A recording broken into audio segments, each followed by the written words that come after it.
क्या आपने कभी सोचा है मृत्यु के बाद क्या होता है? विभिन्न धर्मों ने परलोक की अवधारणाओं को परिभाषित किया है, जहां हम अपने सांसारिक कार्यों के आधार पर इनाम या सजा के हकदार होते हैं। हिंदू धर्म में इस अंडरवर्ल्ड को नरक कहा जाता है, एक अस्थायी शुद्धिकरण का क्षेत्र जहां आत्माएं अपने कर्म काल के अंत तक पीड़ा और न्याय का सामना करती है। आज आइए नरक की भयावह दुनिया में एक साथ उतरे, पाप, न्याय और पुनर्जन्म की शाश्वत गाथा को उजागर करें।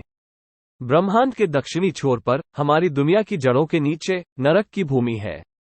इसे यमलोक भी कहा जाता है, जो मृत्यु के हिंदू देवता यमराज का आसन है। पुराणों के अनुसार नरक 7 पाताल लोकों या अधोलोक के नीचे और गर्भोदक सागर के ऊपर स्थित है। पितृलोक, पूर्वजों का निवास, भी इसी क्षेत्र में पाया जाता है। नरक के केंद्र में यमराज का न्यायालय है, जिन्हें धर्मराज भी कहा जाता है, अर्थात धर्म का राजा। इस पवित्र अदालत में प्रत्येक आत्मा यमराज के समक्ष उपस्थित होती है, जहां उनका जीवन न्याय के पैमानों पर तौला जाता है। चित्रगुप्त, यमराज के दिव्य लेखाकार, प्रत्येक व्यक्ति के अच्छे और बुरे कर्मों का ब्यौरा रखते हैं। यह निर्धारित करता है कि आत्मा स्वर्ग के समान या नरक की पीड़ाओं के लिए नियत है या नहीं। मृत्यु के क्षण में यमदूत, यमराज के भयानक दूत, आत्मा को लेने के लिए पहुंचते हैं। ये भयावह जीव आत्मा को जबरन नरक के अंधेरे में खींचते हैं और उन्हें यमराज के न्यायालय में प्रस्तुत करते हैं। यहां तक कि महान योद्धा और दानी लोग भी जब तक उनके सांसारिक बंधनों से मुक्ति नहीं मिल पाती है, तब तक यमदूत के भय से नहीं बच पाते हैं। पुराणों के अनुसार नरक में कई परतें हैं। कुछ कहते हैं कि 28 नरक या यातना कक्ष है।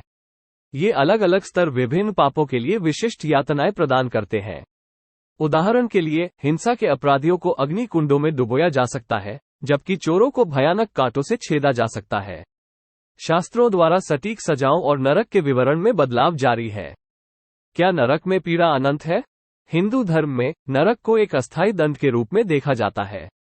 जब उनके पापों के लिए कर्मफल पूरा हो जाता है, तो आत्मा को पुनर्जन्म के चक्र में वापस भेज दिया जाता है।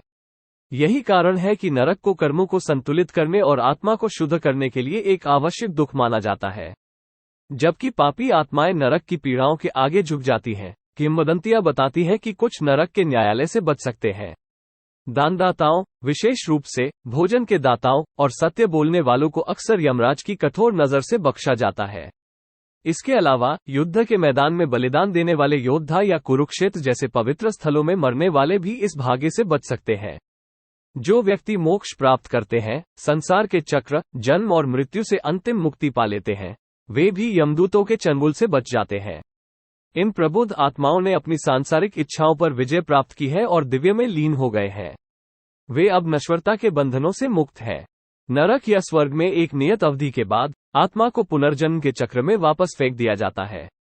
यह नया जन्म आत्मा के पिछले कर्मों का फल होता है। एक धर्मी जीवन उच्चतर जन्मों की ओर ले जा सकता है, जबकि कर्म के चलते हुए दुष्ट मार्ग निम्नतर रूपों की ओर ले जाते हैं। ये हिंदू विश्वास में एक केंद्रीय सिद्धांत है, जो इस विचार को बल देता है कि हमारे वर्तमान जीवन में हमारे कार्यों के दूरगामी परिणाम होते हैं, जो हमारे भविष्य के अवतारों को निर्धारित करते हैं। हिंदू धर्म में नरक के पीछे का विचार दुख देना या शाश्वत दंड देना नहीं है, बल्कि यह आत्मा का एक शुद्धिकरण स्थल है।